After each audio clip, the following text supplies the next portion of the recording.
Hello, everybody. Welcome to Fruitful Trees. Today we're here with our friend Karim, and he is originally from Montreal here in South Florida. Thank you for having us at your properties. Thank you, Paul. Welcome.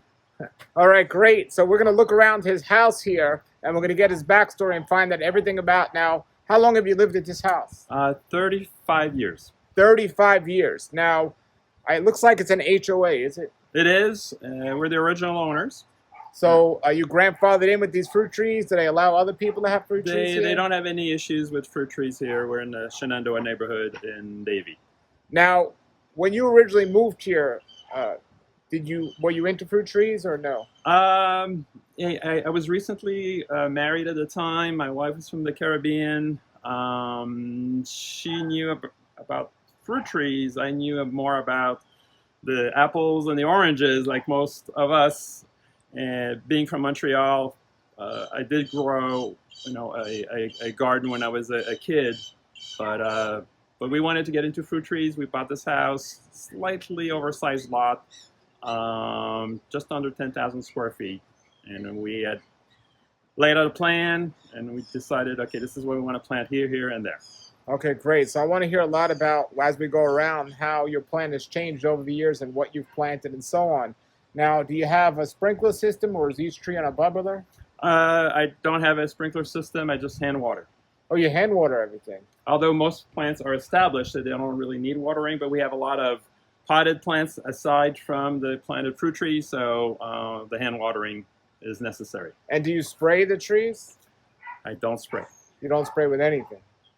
Okay. Any problems with diseases out here? No, thank God. I'm in good shape. Now, being in a little area like this, what about animals? Do you have problems with raccoons or squirrels? Squirrels, they like the macadamia nuts and stuff like that. They knock off some of the mangoes, but it is what it is. Wonderful. Well, we're going to look around his yard today and check it out. Post your questions below, and we're going to get started. We're excited to be at this place, so thank you. All right, great. All right, so here we are in front of your house, and you said, for the sake of the video, everybody knows we're in South Florida. We're in Davie, which is a little bit west of Fort Lauderdale and a little bit north of Miami. Correct. All right, so show us around your wonderful yard here. So when you moved here, there was no fruit trees at all, right? None whatsoever. There were 4 trees, 2 maple trees, 2 palm trees. They're now gone. Everything you see, my wife and I planted. We're both gardeners. Oh, wonderful. Now, did you grow up growing fruit trees, or? Not really. Okay, Not really. So you more a vegetable. You became a tree gardener when you moved here. I did. All right. So show us around. Okay, so let's start right over here. So this community is a 0 lot line community. But on this side, I do have a Persian lime and an Australian beach cherry. I have a lot of some of the rare fruit trees because I'm a member of the Rare Fruit Council of Broward County. And I learned a lot through that organization. Now, what does a 0 lot line mean? A 0 lot line means that one side of your property abuts the neighbor's house wall. So it's not necessarily it's like an invisible fence? Correct. So the 0 lot line is actually on that side, but over here it's more open. And okay, so these are my palms and plants. So what was this here now? This is called Australian beach cherry. It's a small red cherry, and we can probably see one on the other side here if we walk quickly. Let's see. Here's one that's yellow. There's yellow, and there's a little red one, but it gets about twice that size.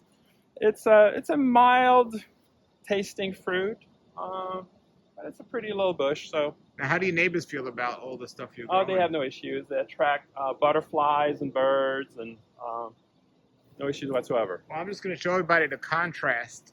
Without showing the neighbor's house, just the lawn here. This is what it looked like when he moved in to his house. And look at it now. And that's 35 years, you say? Yes, sir. Okay, but this has been like this for a while, right? Yes.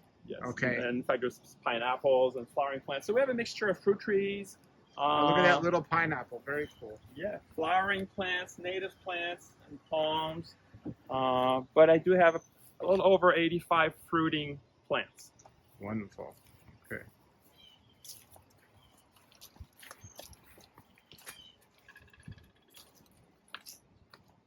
Here in the front we have an Okrong mango.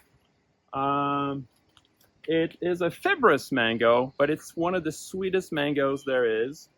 Unfortunately, as a result of recent rainstorms and winds, I lost a lot of fruit. In fact, they're still dropping in the bed of my truck here. But it's an excellent fruit. Next to it is a moringa and a June plum. I don't think we can't really see them here. So the oak rind tree here. So how old is this tree? It's probably about 15 years. So when you planted this tree that many years ago, why'd you pick this variety? Because it's so sweet, or is that the best what was available at that time? At the time, I was just, I guess, experimenting. I didn't really know too much about it. It seemed interesting. Since then, I've learned to taste before you purchase, but we don't really regret it. It's a good fruit. And somebody could always top work if they really wanted to. Correct. In fact, I have one tree in the back that I actually totally dislike.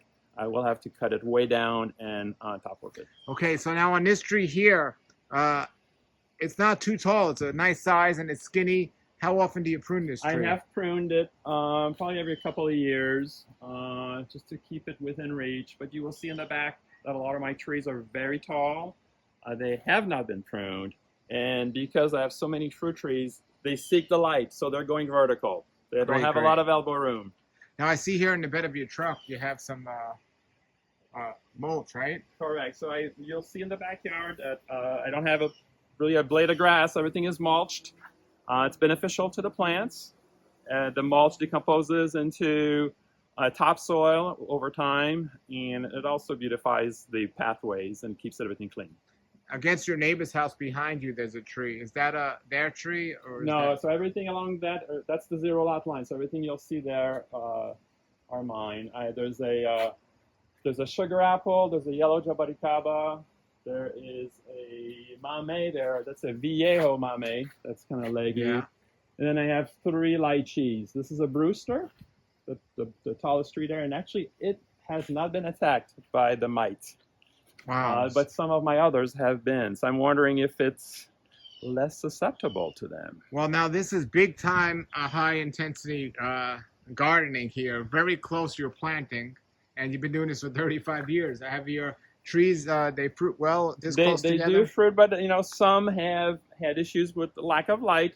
But others have not. I mean, I've had fruits on my Brewster probably 3 years ago. A couple trees down from there is in Mauritius. It has also produced prolifically 2 years ago. And as you know, lychees, they alternate. So I have 5 lychees on this small property. So I'm figuring every year, one of the 5 probably will produce. Now, lychees and mameys are 2 of the biggest fruit trees around, or at least fastest growing ones, and you have them right pretty close next to each other. Yeah. When you originally planted them, were you aware of that? Yes, I was. Actually, originally there were some Araca palms that I had planted there, which I removed. I wanted more fruit trees. So some of the lessons learned over time, I've removed a lot of stuff. But I'm keeping them pruned so they don't interfere with the neighbor's roof and such. Sure. Wonderful. That's just your front yard. This is exciting. All right. So let's go towards the back. Right. No, we can't just go there and pass this amazing that's right true. Monstera deliciosa. It's a vine. It's used a lot as a ground cover. It's got beautiful foliage. They also call it the Swiss cheese plant because it has these little holes in the leaves, just like Swiss cheese. You'll see a lot of that throughout the garden. It's just really, really nice. The fruit ripens into a fruit that tastes like banana and pineapple combined. It's very unique. Now, how often do you harvest those and eat them? They produce pretty much year-round. So I probably have had 2 or 3 harvests this year. In fact, we've trimmed some of it back because it was going too far that way. But it's just very tropical. But tops, you're eating like 1 or 2 a month tops, right? A lot of them end up falling off, but I'll probably eat 1 every couple of months. Yes. Yeah. Okay. It's cool that they grow up because a lot of people just have them down. Correct. Or they like to climb. See, I got rid of mine because I love the way it tastes. But my goal is I need to have the food that's most filling as possible. This is a wonderful exotic fruit, but It's not. Yeah, in our you're not case, gonna we're get looking for abundance. we're looking for the variety, not so much the volume. We're collectors. Yes. All right. Mhm. This is great. All right. So you can see along here. In fact, there's another little mango. That one is kind of out of place, but this is a dot mango. A dot mango. All right. Yeah, And when you say it's out of place, what do you mean? we had planted it there at the time and quickly, and it just that's not really where I wanted it. Okay. But it is what it is. That's my Mauritius. Oh wow, that's It's been looking really nice. good. So it's about a 4-inch caliper on the trunk, both of them. They're probably about 15 years old. So, like I said, originally this was an Araca palm hedge to hide the wall. Right here is another mamey. This is the Key West Pantine. It's been in the ground, I don't know, maybe 10 years, 8 to 10 years. It takes a while for them to produce. It has produced. It's got fruits on it now. So you bought this as a small grafted plant? Yes. So this is a very important thing for people to understand. When you plant a mamey tree, if it has the room and you keep them short, they will get really wide. But if you don't have a lot of room, they, like he was saying, they grow straight up. And so you can plant this in small spaces on mamey. They'll just go straight up instead of wide. Yeah. In fact, behind you is a sea grape, which technically is not considered a fruit tree. It's more of a native, but it produces a grape. And so we planted it. We harvest the grapes and we make grape jelly with it. It's delicious. Wow. Sea grape jelly. So it's not a typical fruit tree that people would. Actually, here's another mamey. This is a it's an especial mamey. And then actually over here is another one. This is a pace, which is kind of close to that one, but it is what it is. Okay. Over here is the famous Pickering. Wow, look how big that Pickering is, I did everybody. select it because it is Wow. a dwarf or semi-dwarf. I have pruned it, and as I've seen in some of your other videos, it is very prolific. I love this tree. Good fruit. Yes, and Pickering, a dwarf tree just means it grows slower. It doesn't mean it doesn't grow. People need to know that. Although I would tend to say that the Julie has got to be a true dwarf, because I have one that's true. probably 8 years old and it's this big. True. This is a cac. Oh wow. So cac is very aggressive. I did not know it when I planted it. I'm gonna probably take some budwood from this tree and top work another tree in the back where it's got more room, and probably eventually remove it. I think this is probably the first cac on the East Coast. I got this from Pine Island on the West Coast. Formerly Treehouse Nursery, and the gentleman there promotes a lot of Thai and Vietnamese fruit trees. This is a Vietnamese mango. And you prune it every year? Or? I do. I have to. Wow. Wow. And unfortunately, again, with the winds we've had recently, it dropped a lot of fruit. I love this. This is actually my favorite. Oh, cac is my favorite. Okay, Yep. You answered the question. Good. Yeah, I was going to ask you that. So we enter the backyard here. Wow. And let's see. You see a couple of sheds here. Actually, there were fruit trees here, and I had to remove them. I wanted to get rid of a storage unit, so we purchased some sheds. Nice. Put some of our. This is the she shed, and that's the he shed. So what did you get rid of? There was a seedling avocado, which was actually pretty good, but it had fallen over, and a sapote that was also a seedling, so it was nothing major. Got it. Okay. Yeah. And some native plants right next to you. Here's a native coffee. Okay. And you'll see a lot of trees are leaning. We've had a lot of hurricanes over time. There's a choquette avocado there that's about an 8-inch caliper. I just pruned it. You can see at the top it's got some fresh flush. I actually get the fruit mostly from the roof on that one. This is a Fairchild, probably my second favorite on the property. Wow, that's a big tree. It's promoted as being a semi-dwarf. Yeah. I disagree. Is that one of the biggest trees you have? No, it's not. It's not. Wow, that's very big. prolific. Fruit is smallish, but it's got a lemony taste to it, fiberless. When the fruit drops, it does not bruise. That's another benefit.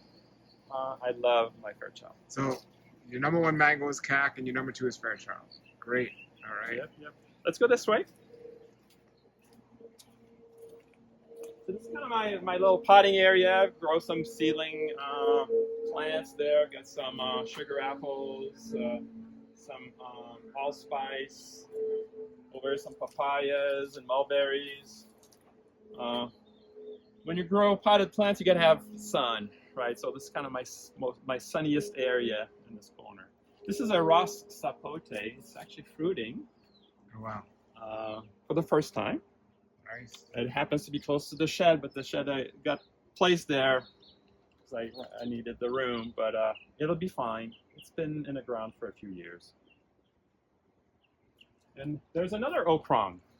Oh, you got 2. Wow. Yeah, so one of them, and I forget which of the 2, but one of them was an unknown plant that I had gotten at the Rare Food Council. There was a bargain bin of unknown varieties. It looked really, really good. I said, I like the leaf on this mango. So I planted it. Turned out it was another oak prong. Another oak prong. I know. Wow. And there's a mulberry right behind you, There's a mulberry, and actually it fell over last week with the nasty storm we got. There was some tornadic activity in the area, and actually the trunk twisted. So it was much larger. I trimmed it back, and you can see over here it's literally snapped. I'm gonna have to cut it out of the way. Yeah. Let's go this way. Over here. Notice the paths are all mulched, actually wood chip. So there's no grass in this yard at all, Correct. unlike what we saw at the beginning with his neighbors. You got all wood chips. And where do you get your wood chips from? Bushel stop. Bushel Stop, okay. We have one here in Southwest Ranches. I know Yeah, there's one and up there, Palm Beach. yes. So you could actually buy wood chips from them. Yes. Oh, great. And I usually fill up my truck. It's 1 yard exactly. I fill it up. Alrighty. And I do it twice a year. I top off. So next to you is a macadamia nut tree. This is the Arkan paper shell. Produces every year. That tree is probably pushing 20 years. Wow. It's quite large. I have not topped it off at the top, but I have thinned it out sideways. Produces good nuts. You get how often do you harvest it? Once a year? Once a year, and I have to share with the squirrels. And next to it is probably one of my mistakes. It's a Valencia Pride. Wow. Caliper, probably 12 to 14 inches trunk. It's leaning from having been fallen by Hurricane Irma about 5 years ago. I tried to pry it up with a winch against that coconut tree. I budged it just a little bit, but now, why do you say it's one of your mistakes? just too big. Too big. So it's basically the largest, most aggressive mango tree there is. It's very good fruit dough. It produces a lot of fruit. I like the fruit. There's a lot on there. It is a little bit fibrous, but it has to have some fiber. The fruit is so large, to hold it together, it's got to have fiber, right? But it has a nice kind of citrusy flavor to it. Next to it, though, about 7 or 8 feet away, is an ice cream mango, and that is known to be a dwarfish Where's that ice one? cream. So it's right there. It's got about a There a you go. 4-inch caliper. Definitely small leaves, smaller tree, but you know I did let it grow. I did trim it once or twice. So how old is that ice cream? Probably over 10 years. That's one of my favorite mangoes. Is it really? Yes, I love it. It's not one of my favorites. It's kind of, it has a lot of, I don't know, spiciness, but how you call it. It's not as sweet as some of the other ones. Yes. Some of the first trees I planted on this property were coconut trees. Back in 1988, when we moved here, we planted 4 coconuts. 2 are left, 2 have died, and this one here is actually a seedling of one of the originals. They are pushing 40 feet tall on the tallest ones. We'll see them from a different angle farther down the yard. When you have a lot of fruit trees that are mature and you want to plant stuff in between, you have to pick a plant that likes to be in partial shade or grow as well as an understory. So I have some coffee Arabica growing as understory. Got some here, some back there, and I got some Suriname cherries along the fence there. They get a little bit of sunlight in the morning. They produce flowers and the fruit. So you can balance things out. And here's my Julie, by the way. Oh, this is a Julie. Wow. Is that in the pot or the ground? It's in the ground. So it probably doesn't get as much sun as it deserves. That's probably why it's super small, but that tree is probably 7 or 8 years old. Does it get? It does get fruit. It gives fruit. Just a couple fruit at a time. Yeah, I've seen a Julie, a waist high that Yeah. somebody has. So we're entering kind of the big. Maybe we can get a better perspective from the patio here, looking this way.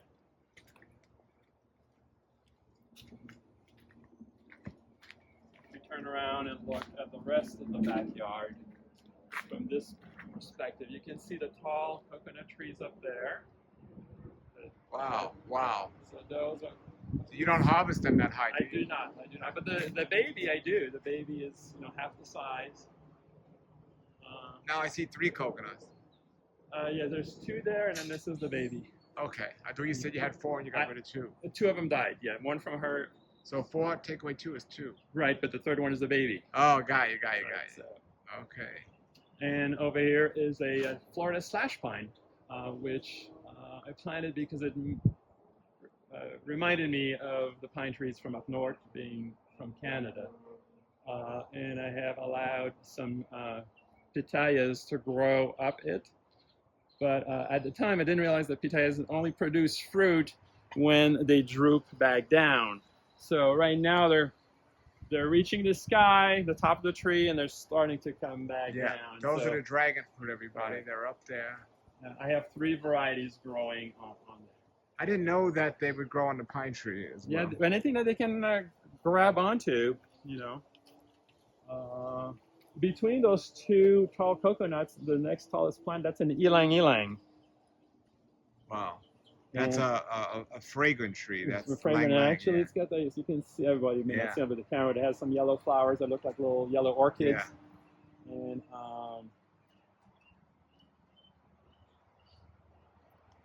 in here comes kind of an open area for small stuff, letting light in. I've got miracle fruit. I've got a bay leaf, some spices. Being closer to the kitchen. I got a lemon, lemon bayram over there. Is this plant right here, very fragrant. So a lot of the plants, they may not produce fruit, but they will produce a spice, just really spectacular. It smells like the lemon pledge. Oh wow, yeah, amazing. Right. Let's walk through here. This is a Barbados cherry. You can see the wow, that's big. Flower up here. Wow. This is a very large barber. This one is probably 30 years old. As you know, cherry wood is a very hard wood. It's hardwood. Whenever I cut it back, and I've air layered it, it produces a lot of fruit. It's a nice plant. And next to it is my prized jabaricaba. Wow, look at that. Also probably 25-ish years old. It's about, let's see, the fence is 6. Probably 15 to 18 feet tall. Jabaricabas grow very slowly. So this is what a 25-year-old jabaricaba looks like. And you're growing that with no water? Just hand watering. They do like more water, right, than most plants. But it's doing great. The recent rains really pushed a lot of new growth. It's really happy. Sabra? This is the Sabara, yeah. Sabara, black, yeah. And it's flowering right now. So you get fruits off it every year? I do. Right here, some flowers are coming through near the top. And I have to get a small ladder to get up it and harvest before the wildlife gets them. So we're walking through a little meandering path over here. We've got some mangoes on the ground. So here I have a tall allspice and a regular bayram. They're only about 5 feet apart, but they're spice trees. But they reach the sky, and just a a nice fragrant plant. And then here I've got 2 mangoes. This is a lemon meringue and a Philippine. These are probably 20 years old. So, okay. This one and this one here. Wow, there's a They're 20-year-old. about 8 feet, 10 feet apart. Yeah, there's a 20-year-old lemon meringue. Yeah.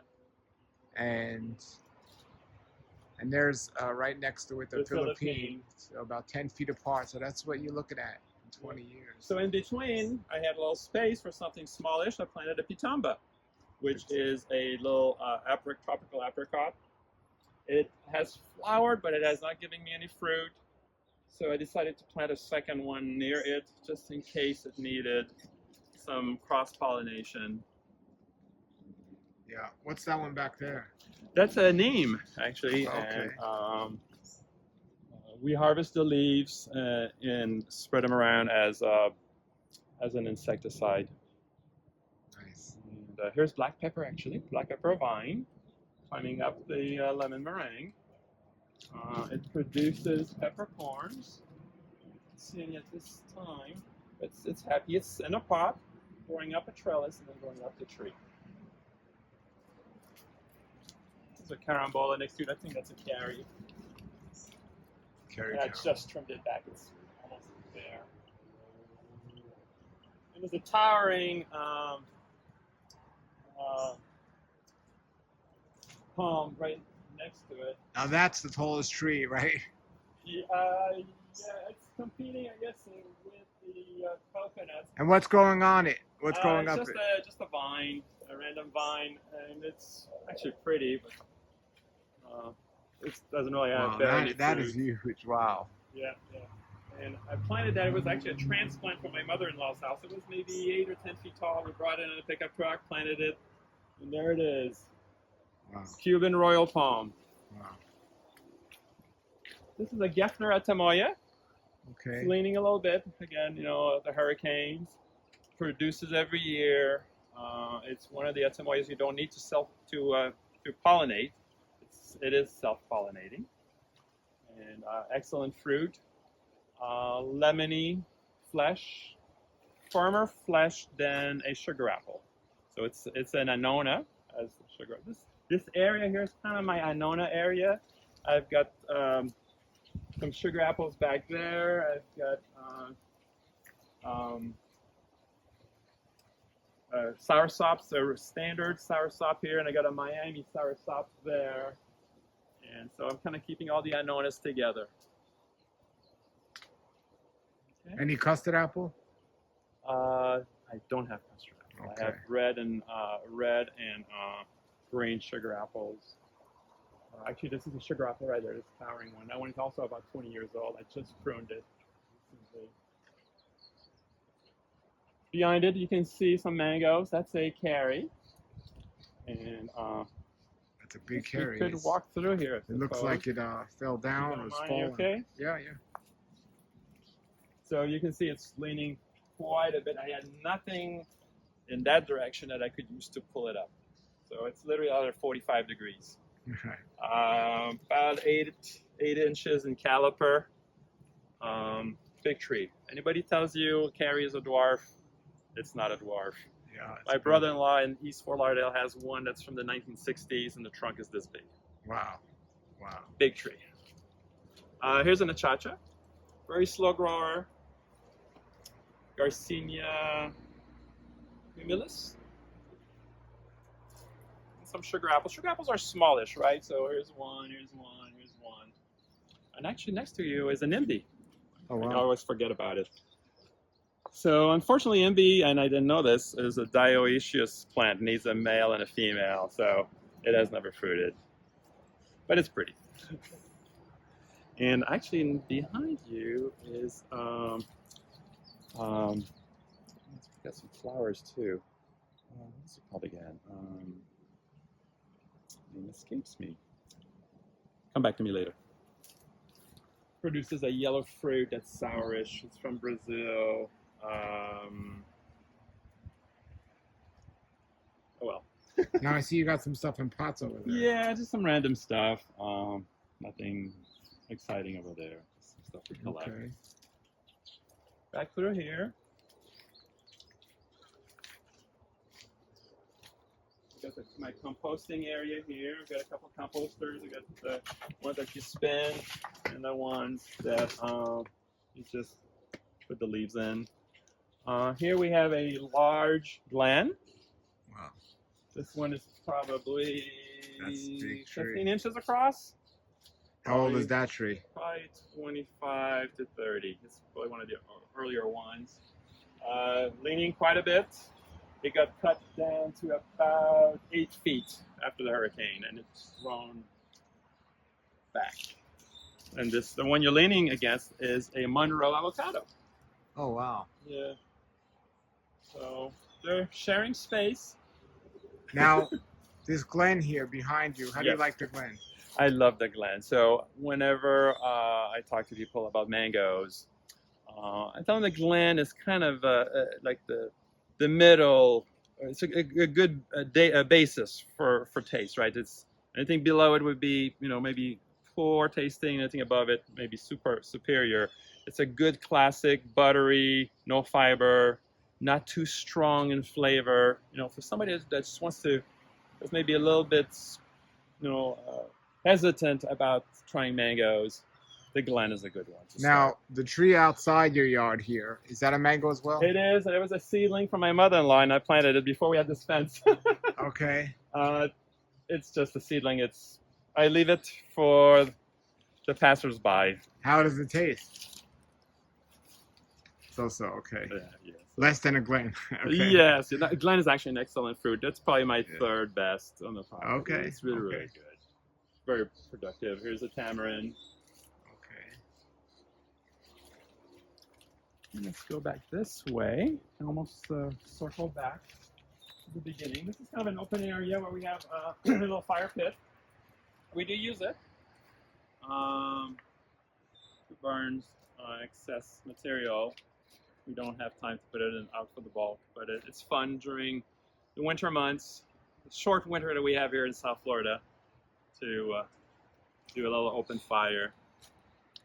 So here are some of the other large mangoes. There's right here is a peach cobbler, which has not produced yet. There's a coconut cream back there that has not produced yet. It's pretty tall. I'm hearing they are shy bearers, so it is what it is. But over here, I've got another very large Malika. Wow. Same age as the glen, I would say, 25 plus years old. It's about 10 inches across. It's the fruit that you see around us. And, Now, what's this tree that fell? Oh yeah, so that's my ylang ylang. So it's literally at a 45. So it fell and it leaned against the Malika. It slid down a little bit. It's still hanging, and then it produced a shoot that. They're very weak trees. And they're so slender. Yeah. Here's a guava, a cate guava, that just pruned back. Produces a nice yellow lemony fruit. It's got a lot of seeds, but it's fragrant. And you see some ladders in the yard. I have some vanilla orchids growing up. This plant there, and I hand pollinate the flowers every year in February, March. Walk through here. Just watch your head.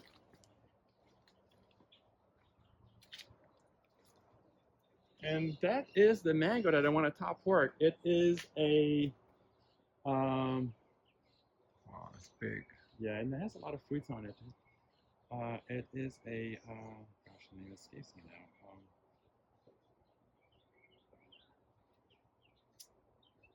There's 2 lizards on it. There's a lot of fruits up there. I know. And here's a Mahashinook. Okay. It hasn't produced yet, but it's growing. Maybe 4 years old. And behind it is another soursop. That was a seedling of an earlier plant. Originally, I had planted a lot of citrus. Canker came upon us in the early 2000s, so I lost really all my citrus. So that was one of the lessons learned at the time. And, Well, it'll come to you, the one you know. want to top work. You'll figure it out. So that's pretty much it. So Okay. they kind of. Oh, and here's a hot kip lychee here. Okay. I've No got- longing, only lychees, huh? Yeah, actually, I did plant a longan on the other side Okay. of the fence. It's a kohala. I knew it would get big. So plant it over there. Nice. This is excellent. Thank you for showing us your amazing You're very property. welcome. Yeah. How often do you water the plants here? The potted plants, we have to water them every like 2 or 3 days. And the plants in the ground are established at Yeah, sometimes we'll put the oscillating device to water them, and they'll get a little water out of that too. But they really don't need to establish. Excellent, excellent. Well, this looks great, everybody. Thanks for watching, and please like and subscribe. And if anyone wants to contact you, you're on Facebook, right? I am. Okay, I'll put a link below to his Facebook if anyone wants to contact him. Thank you. Yeah, anything else you want to share? Yeah, I mean, I would say, plant now. It takes time. Don't hesitate. Go to your local nursery or your local rare fruit council. Support your local garden clubs, and plant. Do a little research, and plan out your yard. Look at the sun pattern, and you will reap the benefits in a few years. And you're a local member of the Broward? The Broward Rare Fruit and Vegetable Council, I am, yes. Great, great. All right. Well, everybody, there you go. Thanks Thank you again. so much, Paul. Thanks.